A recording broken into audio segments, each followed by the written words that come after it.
Se você é um cristão ou conhece já ouviu a palavra evangelho como um tipo de resumo do que os cristãos acreditam e deve ter ouvido a frase Deus ama você ou Jesus morreu por seus pecados. Com o tempo, palavras religiosas como evangelho podem perder o poder e significado, ficam familiares demais.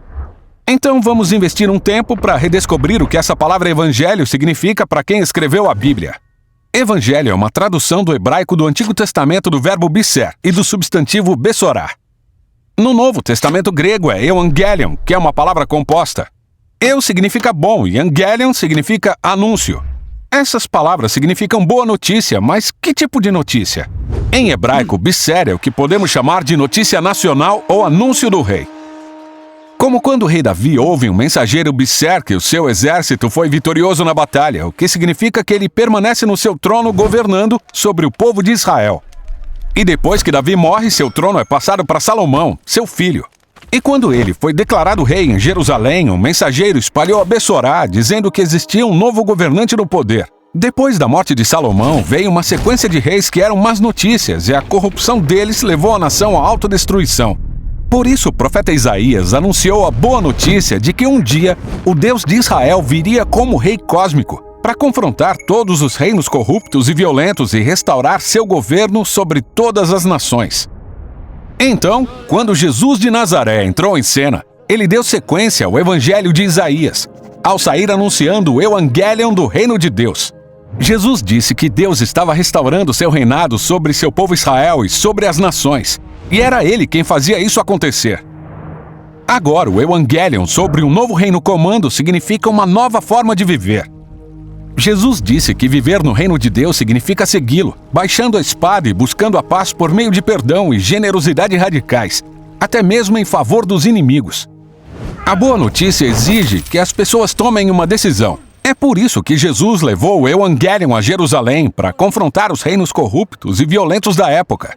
Mas ele os desafiou de um jeito surpreendente, com o poder do amor generoso de Deus.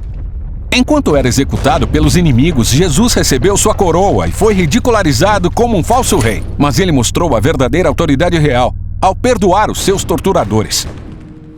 Era Jesus que estava no comando naquele dia, dando a vida dele pelo pecado de outros. Então, alguns dias depois, tudo mudou. Jesus ressuscitou dos mortos como o verdadeiro rei, cujo amor é mais forte que a morte. Ele apareceu a centenas de seguidores e disse que espalhassem o Evangelion de que toda autoridade no céu e na terra pertence a ele. E eles compartilharam essa boa notícia por todo o mundo antigo e fizeram isso escrevendo os 4 relatos da vida de Jesus, que são o Evangelho. Eles contam a história de como Jesus trouxe o reino de Deus, como ele viveu pelos outros e morreu por seus pecados, e depois ressuscitou dos mortos.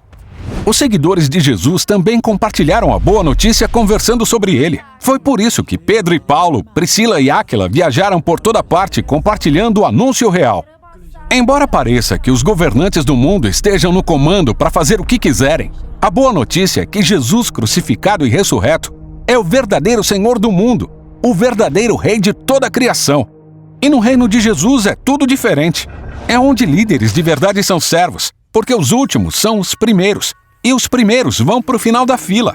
É onde famintos são alimentados e pobres são bem-vindos, porque o amor é a realidade mais poderosa do reino de Deus. Não é fácil acreditar nessa boa notícia, e parece loucura quando você ouve a primeira vez. Mas alguma coisa acontece quando as pessoas contam a história de Jesus e começam a viver como se ele fosse o rei do mundo. É aí que esse evangelho se torna a melhor notícia que você já ouviu.